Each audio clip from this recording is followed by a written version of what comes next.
Hello and welcome to Take 10. This morning you're having two for the price of one. I'm Margaret Wallace and this is Graham, my husband, and we're part of the over 70s group in Southside, a family church.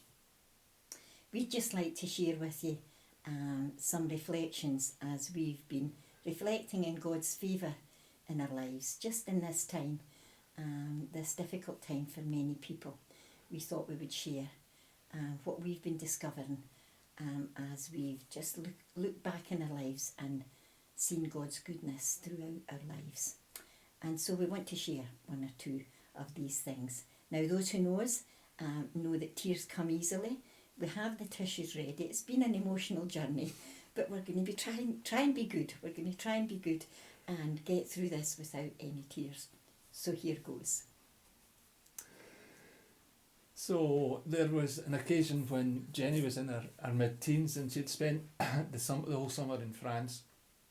She was due back on a Sunday morning and we got a phone call before we went out to church from her to say that she'd missed her connection to Glasgow and was stuck in London. Now this was before mobile phones, so we were immediately in a panic, quite sure what to do, and really all we could do was pray. And pray for an angel, really, to look after her. Back in London, Jenny came off the phone, turned round and saw this gentleman who she said had a kind face.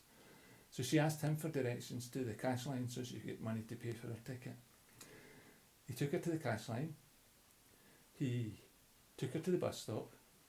He put her on the bus, he put her case on the bus, and when she turned round to thank him, he wasn't there.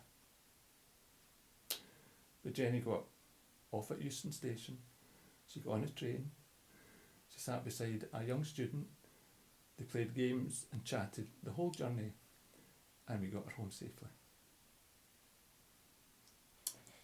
On another occasion, we were going through a really hard time. God showed his favour with Jenny and he showed his favour to us in relieving us of our anxiety. This time we were in a really heartbroken place with something that had happened within our family. We were due to go up to Elim Church. I had arranged, it was a special weekend and I had arranged for a group of us to go in cars. We had to cancel and the others went on without us. One of our sons who we were having the problem with at the time, he was really upset and he said, no, you must go. So we did. We went up, we were late in going. They were worshipping as we went into Elim in Glasgow at Govan Hill. They were in the midst of worship and we just joined and we were in this heartbroken state and the pastor, who was Kevin Pete at the time, went up on the platform. He stopped the worship and he said, there's a couple here who are heartbroken and we just would like, they've left a situation at home and we'd like them to come forward so that we can minister to them. So we knew it was us and we went forward and the worship continued and he got a team round us and ministered to us. And they ministered God's healing grace into our lives at that time. And we were blessed out our socks. So God came in our heartbrokenness and used other people to minister to us, just to bring us into that place of reassurance that he was with us in it all. There was another occasion when we were in a difficult place and we needed just to get away and find some time and hear God speaking to us. So we heard of a conference down in Sunderland and we decided that we would go there.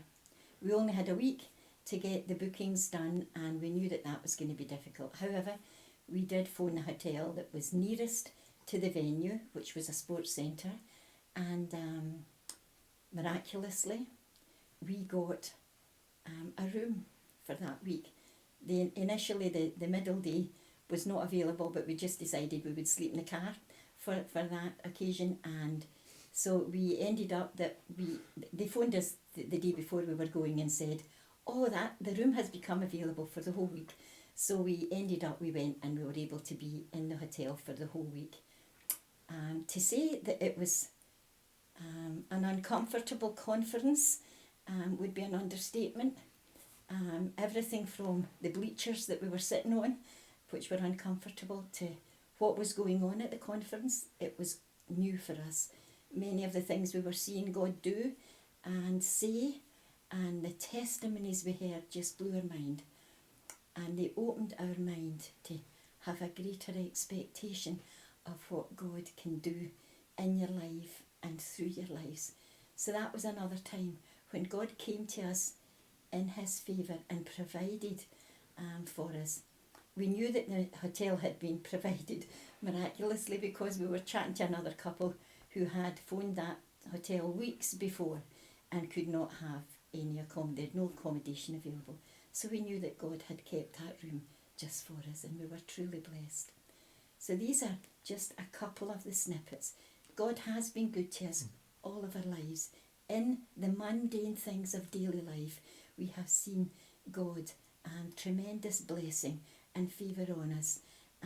And so we can say that with assurance, and we pray that you too will reflect on your lives and find nuggets that you hadn't thought about before when you've seen God at work and you've seen his favour and his blessing and his goodness and his kindness in your life.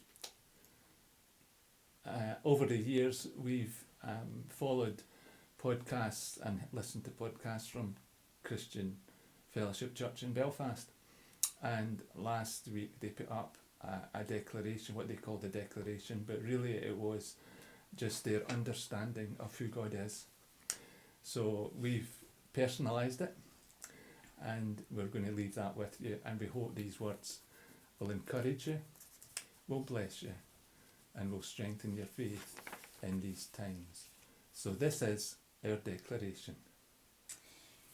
We, your children, declare that you are God and there is no other beside you. You are high and holy, unequalled in power and matchless in might. We, your children, declare that you are love, love unmeasurable and without end. You are rich in mercy, and in that mercy you always bend to meet us where we are. We, your children, declare that you are good in every season and in every moment. Your goodness is not earned and it cannot be forfeited, because that is who you are. We, your children, declare that you are wise, beyond all human comprehension, and no problem is beyond your capacity to solve. We, your children, declare that you are close. You never leave us or abandon us. Your eye is firmly fixed upon us, and nothing concerning us escapes your gaze. We, your children, declare that you are sovereign. No enemy has more say than you. Storms cease at your command. The raging seas stop at the boundaries that you have created. We, your children, declare that you're not finished yet.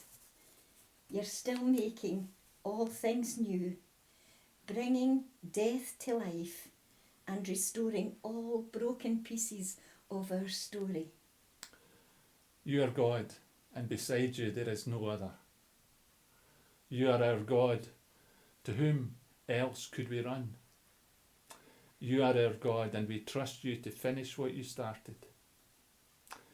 You are our God, and you are still on the throne.